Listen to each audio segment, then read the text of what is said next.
I do not belong to any political party, neither am I interested. लेकिन एक बात हमें माननी पड़ेगी कि ये बिना फॉलो अप के नहीं होता है। नाविका जी मैं क्या बोलूं, इन्होंने तो पहली फौजियों को बोल दिया कि तुम अपनी औकात में रहो। मतलब वर्दी हम पहने, सरहद पे हम खड़े रहें, सर हम कटाएं और औकात में भी हम ही रहें। तो ठीक है, फिर विवेक जी अपनी बात कर सकते हैं जो कर रहे हैं। विवेक श्रीवास्तव, बड़ी उपलब्धि। देखिए, नहीं बड़ी उपलब्धि है, लेकिन सभी सरकारों का योगदान है। अब देश 2014 में तो आजाद हुआ नहीं, बहुत बड़े रीअपील वाले बनते हैं तो 2014 में आप आ गए थे सत्ता में, 2018-19 4 साल लग गए आपको रीअपील के, क्योंकि सभी सरकारें पीरियोडिकली रीअपील कोर्ट में करती रहती हैं। ये भी बोलिए, आप बराक ओबामा को कोर्ट कर रही हैं। बराक ओबामा भगवान थे, और अगर भगवान थे वो टाइम मैगजीन का एडिटर भी भगवान होगा, जिसने कहा ये चीफ मिनिस्टर जो है ये डिवाइडर इन चीफ है। हमारे प्राइम मिनिस्टर नरेंद्र मोदी को बोला, वो अमेरिका के प्रेसिडेंट जिन्होंने कहा कि हम नहीं आने देंगे नरेंद्र मोदी को, चीफ मिनिस्टर गुजरात को 10 साल तक वीजा नहीं दिया अमेरिका में, उसको भी कोर्ट करिए आप। वाजपेयी ने अगर शांति वार्ता करी तो उसको भी कोर्ट करिए आप। यहां कहा जा रहा है साहब, एयर चीफ मार्शल ने कहा कि हमें तो अटैक कर देना चाहिए। अब ये प्रोटोकॉल साहब भारत में मोदी के पहले नहीं था कि फौजी आकर के एडवाइस करेगा कि फॉरेन पॉलिसी क्या हो। The defence forces must know their place, और गौरव आर्या यहां बैठे हुए हैं। Protocol defence forces must know their place.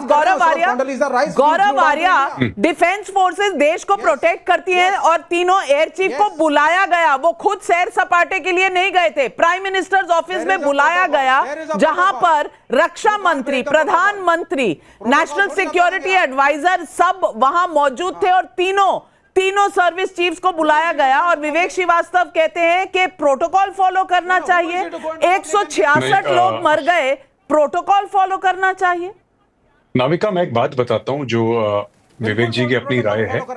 He has got his own opinion and I will not say anything against him, but ये कहना कि the armed forces must know their place, ये गलत बयानिया है।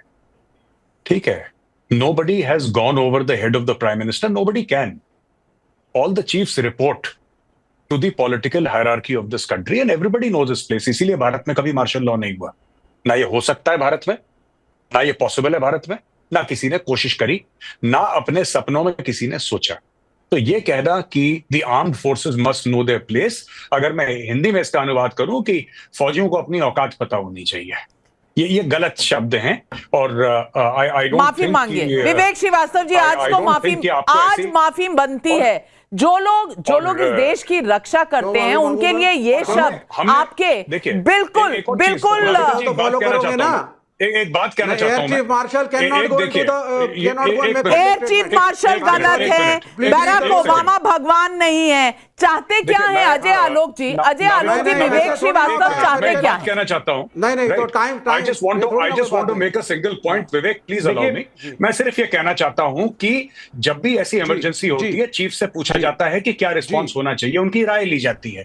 चीफ्स आदेश पास नहीं करते गवर्नमेंट को। This is not Pakistan, this is India. Absolutely. And being professionals they give advice to the government कि सर हम ये कर सकते हैं। उन्होंने सिर्फ ये बोला कि उन्होंने कहा हमारी तैयारी है, बिल्कुल ठीक है, हम 18 घंटे में कर सकते हैं, लेकिन 15 दिन तक किसी ने कुछ कहा नहीं। और आज ये सवाल उठ रहा है कि औकात में रहना चाहिए। Ajay Alok, because the government knows more. देखिए, ये इनकी पुरानी आदत है, और विवेक श्रीवास्तव जैसे इकोसिस्टम के लोग छटपट इसलिए कर रहे हैं कि तौहीर राना यहां आ गया है। देखिए, ये तो ऑलरेडी सजा काट रहा था ना, जेल में यहां भी रहेगा, उससे मतलब नहीं है इनको। ये इतनी सिक्योरिटी जो लगाई हुई है, 3 रूट चेंज करके ले जाया जा रहा है, तिहाड़ में स्पेशल सेल में रखा जाएगा, full security. Why? He has a threat of life. क्यों? क्योंकि इस इकोसिस्टम से, क्योंकि तौहीर राना जब उगलेगा तो सिर्फ पाकिस्तान नहीं उगलेगा, अब पाकिस्तान के नेटवर्क नहीं उगलेगा, वो अपने हिंदुस्तान के हैंडलर्स को उगलेगा, हिंदुस्तान के नेटवर्क्स को उगलेगा। नविका जी, एक छोटी सी जानकारी देता हूं आपको। और 2011 के शिकागो कोर्ट में भारत सरकार की तरफ से एक भी रिप्रेजेंटेटिव ने, लोकल अमेरिकन, वहां पे एक भी लॉयर को हायर नहीं किया गया था। एक छद्म सा लॉयर इसके अगेंस्ट में कि तौहीर राना को छोड़ा ना जाए, निर्दोष ना साबित किया जाए, यह भारत सरकार की जिम्मेदारी थी कि अपना केस फाइट करती। The minimal effort was put in Chicago court, जिसकी नरेंद्र मोदी जी चर्चा कर रहे थे। यह किसकी जिम्मेदारी थी? यूपीए की हमारी? आप ये बताइए कि पॉल गार्लिक क्यूसी, ये लॉ फॉर्म है एक, जो भी शिकागो कोर्ट में इसका केस लड़ रही थी। बिल्कुल, बड़े बड़े बैरिस्टर क्वींस काउंसिल्स हायर किए थे तहव्वुर राणा ने, और हमारे यहां से किसी को नहीं किया गया था। सवाल तो बनता है कि ये केस क्यों इतना वीक बनाया गया था। और कमरुज़्ज़मान चौधरी, सवाल पब्लिक भी पूछ रही है। ओम प्रकाश खंडेलवाल का जयपुर से सवाल है, प्रत्यार्पण के समझौतों के तहत तहव्वुर राणा को फांसी नहीं दी जा सकती, लेकिन क्या उसे ऐसी सजा मिलेगी जो मिसाल बन सके? सुरेंद्र नाथानी का धनबाद से सवाल है, जब भगौड़े अपराधी का प्रत्यार्पण नहीं हुआ था तो इसे पीएम मोदी की असफलता बताया गया, तो आज जब उसे पकड़कर भारत लाया गया है तो इसे मोदी की सफलता क्यों ना माना जाए? जवाब दें कमरुज़्ज़मान चौधरी। देखिए, पहले बात तो तहव्वुर राणा जिस केस में बरी हुए थे, आप लोग बोल रहे हो, वही केस में उसको 14 साल का सजा भी हुआ था और वही कोर्ट ने सजा सुनाया था। तो ये गलतफहमी में मत रहिए कि किसी माफ कीजिए, आपकी समझ में थोड़ी गड़बड़ है। डेनमार्क वाले केस में सजा मिली थी, लेकिन मुंबई के टेरर अटैक में सजा नहीं मिली थी। कमरुज़्ज़मान चौधरी, पढ़ लिया करिए। काउंट में हुआ था, नहीं मैडम 2 काउंट में हुआ था। दैनिश अखबार जेलंस पोस्टन का केस में हुआ था, फिर एलईटी का क्या बोलता है मटेरियल सपोर्ट प्रोवाइड करने के लिए हुआ था। एक ही कोर्ट ने He was acquitted because there was no direct association found with लश्कर-ए-तोयबा. That was the observation of court. 14 साल का सजा हुआ था वहां पे। आज इतना साल बाद में नरेंद्र मोदी का झूठ का 5 साल की सेंटेंस सजा थी। मिला यहाँ पे एक प्रोपेगेंडा फैलाते हैं लोग, एक प्रोपेगेंडा फैलाते हैं राष्ट्रीय चैनलों में आकर, ये झूठ पे झूठ, लेकिन ये भूल जाते हैं कि इतिहास और लोगों को भी मालूम है, और लोग भी रिसर्च करके आते हैं चैनलों में। लेकिन ये बात नहीं है नाविका जी। दूसरा बात, आज पुलवामा में 40 फौजियों का शहीद हुआ, आतंकवादी ने किया नरेंद्र मोदी जी का अमल में। आज 500 केजी आरडीएक्स वहां पे कहां से आया, इसका तो जवाब हम में से किसी को मिला नहीं है। क्यों आज ये पुलवामा का केस सुनते इनका मुंह में दही जम जाता है? आज यहाँ पे तहव्वुर राणा को लेकर चलिए, लेकिन तारिक खान भाई, आपसे पूछना चाहूंगी, क्या ये ओछी राजनीति नहीं है? मैं कोट कर रही हूं तो कोट कर रही हूं बराक ओबामा को, मैं कोट कर रही हूं तो interview former Indian air force chief air chief martial को, लेकिन हर सवाल पर सवाल उठाने वाले कमरुज़्ज़मान चौधरी कुछ मानने को तैयार ही नहीं है। और ये मुद्दा उठता ना अगर चिदम्बरम साहब ने आज ये स्टेटमेंट ना इशू किया होता। मैं पूछना चाहती हूं कि क्या 2018 और 2025 के बीच में जो इस सरकार ने कार्रवाई की, क्या उसी का नतीजा आज देखने को मिल रहा है?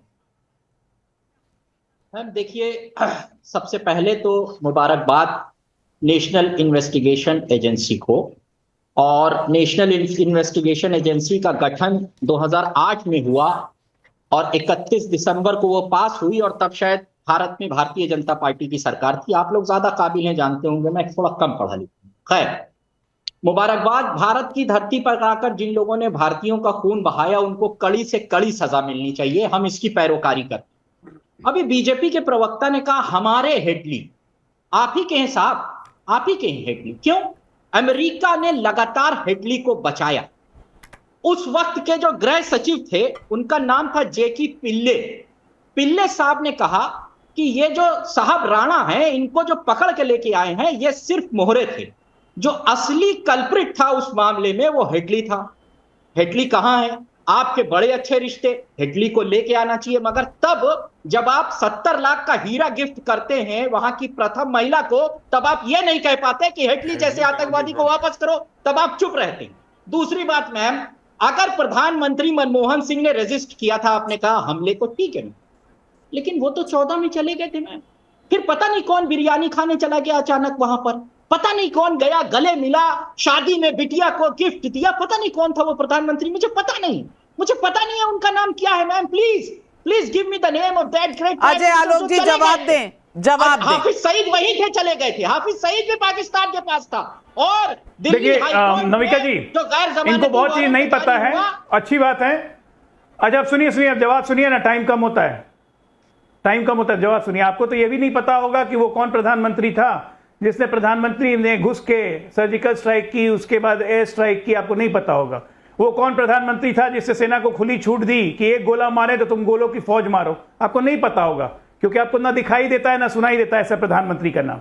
वैसे नमिका जी, आपके पैनल पे लगता है काफी लोग को सेलेक्टिव डेफनेस हो गई है। मैंने ओपनिंग स्टेट में बोला कि अमेरिकन लॉ है कि अगर कोई वहां पे सजा काट रहा हो तो उसका एक्स्ट्रेडिशन नहीं हो सकता है। Yes. ना कमरू जमा को यह बात समझ में आई, ना विवेक श्रीवास्तव को समझ में आई, ना महाशय को समझ में आई। डेविड हेडली का एक्स्ट्रेडिशन नहीं हो सकता है क्योंकि वो सजा काट रहा है। राणा का एक्स्ट्रेडिशन तभी हुआ जब उसकी सजा पूरी हो गई थी, लेकिन इनको समझ में नहीं आ रहा है। सेलेक्टिव हियरिंग है क्या? कान में भोपू लगा के बोलना पड़ेगा। आप सुनिए, मुझे चिंता सबसे बड़ी बात क्या है, अभी आप अपना इकोसिस्टम देख रही है ना यहाँ चैनल पे, अभी भारत में इकोसिस्टम खड़ा होगा। परसों से एनआईए कोर्ट की जब हियरिंग होगी, आप देखिएगा कोई सिबल खड़ा होगा, आप देखिएगा कोई सिबल खड़ा होगा, कोई सिंघवी खड़ा होगा, कोई हेगड़े खड़ा होगा, इस आतंकवादी की पैरवी के लिए भी। क्योंकि जब 20 मिलियन यूएस डॉलर अमेरिका में खर्च कर सकते हैं, तो यहाँ क्यों नहीं खर्च करेंगे? फिर ये इकोसिस्टम खड़ा होगा। आते के साथ हो गई है ना, ट्रांसपेरेंसी ट्रायल होना चाहिए, सब कुछ होना चाहिए, हो गया इनका देश प्रेम तेल लेने। समझ नहीं पा रही है ये लोग बेशरम आदमी है, इनसे तर्क पे बात करने पब्लिक सवाल पूछ रही है। संजय मिश्रा का बदोई उत्तर प्रदेश से सवाल है। चिदम्बरम साहब कह रहे हैं कि तहव्वुर राणा की सफलता मोदी की सफलता नहीं, लेकिन क्या अब ये भी कहेंगे कि कन्याकुमारी से कश्मीर तक आतंकवाद पर जो ब्रेक लगा है वो भी मोदी की सफलता नहीं? मंजुला का नोएडा से सवाल है, क्या भगवा आतंकवाद के झूठ को हवा देने के लिए कांग्रेस ने आतंकियों पर कार्रवाई करने में ढिलाई की? सवाल पूछ रही है जनता। विवेक श्रीवास्तव जवाब दीजिए। देखिए, दो चीजें बड़े मैं क्लियरली बोलना चाहूंगा।